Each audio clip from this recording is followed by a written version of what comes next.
मित्रांनो, कॉक्रोच जनता पार्टीचे संस्थापक अभिजित दिपकेंनी महाराष्ट्रात आल्यानंतर माध्यमांशी संवाद साधलाय. त्यांनी पंतप्रधान नरेंद्र मोदी आणि केंद्रीय गृहमंत्री अमित शहा यांच्यावर हल्लाबोल केलाय.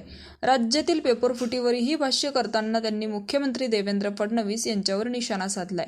महाराष्ट्रातील विद्यार्थ्यांच्या हक्कासाठी राज्यातही मोठा आंदोलन उभारणार असल्याचा सरकारला इशारा दिलाय. पाहुयात आजच्या व्हिडिओच्या माध्यमातून नेमकी दिपके काय म्हणालेत.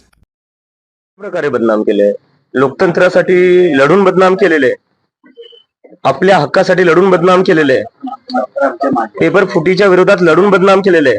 जर याला संस्कृती बदनाम करणं म्हणतात, जर लोकतंत्रासाठी लढणं, संविधानाच्या रस्त्यावर चलून विरोध प्रदर्शन करणं, डॉक्टर बाबासाहेब आंबेडकरांचा फोटो घेऊन चालणं, महात्मा गांधीचा फोटो घेऊन चालणं, जय भीमचे नारे लावणं संस्कृती बदनाम करणे, तर रामदेव बाबांना सांगा आम्ही करतोय संस्कृती बदनाम. तुम्ही जे पतंजलीचे जे बनवतायत ना प्रोडक्ट्स, ज्याच्यावर सुप्रीम कोर्टी म्हणले की फसवणूक होतीये, त्याच्यावर थोडं लक्ष करा. संस्कृती आणि लोकतंत्र आणि देश हा जेनझी मला वाटते बऱ्यापैकी सांभाळून घेऊ शकतो. तुम्ही जे पतंजलीचे पोल्ट्री प्रोडक्ट्स आहे त्याच्यावर थोडं लक्ष ठेवा, नाही तर पतंजली बंद पडून जायचं. दुसरा एक विषय आलेला आहे की सीजीपी आणि संयुक्त किसान मोर्चा पुढच्या काळात सरकार विरोधात आक्रमक होतील असं झालं. काल सीजेपी आणि तुमची टीम आणि संयुक्त किसान मोर्चाचे काही सदस्य एकमेकांशी राकेश टिकेत यांच्याची भेट घेऊन या सगळ्या मुद्द्यांवर चर्चा केली होती की प्रश्न कशी पुढे घेऊन जाईल. नाही, नक्कीच. कारण की बघायला गेलं तर एकंदरीत शेतकऱ्यांची मुलं ही शिकतातच आहे. शेतकऱ्यांच्या मुलांचंही शिक्षण चालू आहे, तेही परीक्षाच देतात. तर जेव्हा आमचे किसान नेता जे राकेश टिकेत असो किंवा इतर चढुनी जी असो, जेव्हाही भेटणं झालेले ते म्हणले की तुम्ही जे आहे आमच्याच मुलांसारखे आहेत. आमच्या मुलांना करिअर करायचं आणि त्याच्यासाठी ते सगळं आंदोलन आहे. आणि आमच्या आंदोलनात जो पाठिंबा आम्हाला किसान युनियनकडून भेटलेला आहे, किसान नेत्यांकडून भेटलेला आहे, तो खूप महत्वाचा होता, मोलाचा होता. आणि जेव्हा गरज होती तेव्हा ते आमच्या सोबत उभा राहिलेले. आणि इथून पुढे जेव्हा शेतकऱ्यांना असो, किसान नेत्यांना असो आमची गरज पडेल, आम्ही त्यांच्या सोबत उभाच राहू. तसा प्रयत्न पुढच्या काळात एकमेकांसोबत असणार आहे का? किंवा मी सांगतोय ना, जिथं शेतकऱ्यांना आमची गरज पडेल तिथे आम्ही सोबत राहू. कारण की मी जर सांगायला गेलो, मी स्वतः हिंगोलीतून येतो, माझ्या घरचे अजून शेतीच करतात. कुठं ना कुठे या देशात प्रत्येकांच्या घरी शेती असते, प्रत्येकांचे घरचे शेतातूनच आलेले आहेत.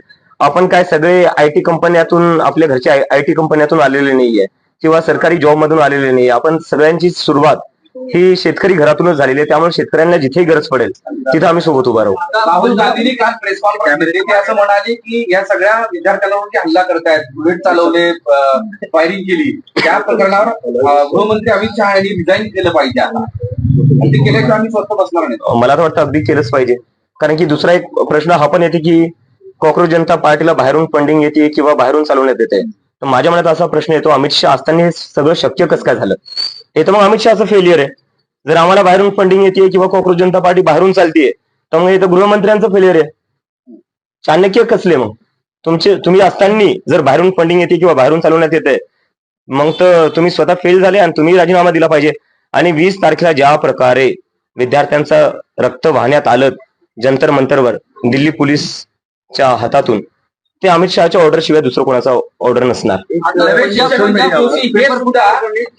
बदनाम आहेत असं प्रियंका गांधी संसदेत म्हणाल्या, त्यानंतर बाहेर ते असं म्हणाले की मी ठाम आहे, ते सत्य आहे, ते सुद्धा दोषी आहे. मी त्यांची क्लिप पाहिली जिथं जे बिल्किस बानोचे बलात्कारी होते त्यांच्या स्वागतासाठी काहीतरी बोलले ते.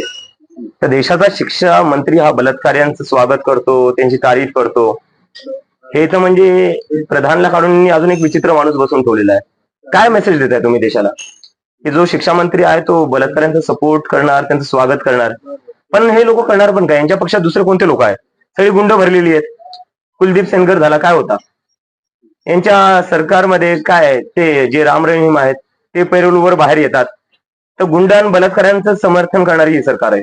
कंगना रावतांची एक चर्चा होते, ते जनरेशन गटार असं म्हणते जेनजीला, आणि तेव्हा बरंच वाचू. कंगना राणावत बद्दल काय बोलू मला काही की जेनजीला सपोर्टही केला जातोय आणि त्याच प्रमाणात त्याच सोशल मीडियावर जेनजीला आता ट्रोलही केलं जात आहे, संस्कारांची आठवण करून दोन्ही बाजू चालवणे. जेनझीला ट्रोल केलं जातं मला याच्यावर कळत नाही. जेनझी आहे कोण? जे मुलं आज 15 ते 25 ते 28च्या वयोगटातले, त्या मुलांना ट्रोल करून भेटणार काय? उद्या हेच मुलं जाऊन नागरिक बनणार आहेत, उद्या हेच मुलं जाऊन वोटर्स बनणार आहेत, उद्या जाऊन हेच मुलं देश चालवणार आहेत ना. तर त्यांना असं तुम्ही वेगळं ट्रोल का करता? ते काय कोणत्या पक्षातले किंवा कुठल्या विचारधारेचे का काय? सामान्य घरातले मुलं येते, त्यांना ट्रोल करून कोणाला काय भेटणार आहे? एक नाशिक पोलिसांनी आता एक एसओपी काढली आहे, म्हणजे जेनजीच्या आंदोलनाचा जो पोलिसांना त्रास झाला किंवा पोलिसांना त्रास झाला. त्यांनी एसओपी काढली अशी आहे की आता जेनजीची पिढी आहे ती मोबाईल सुरू ठेवते आणि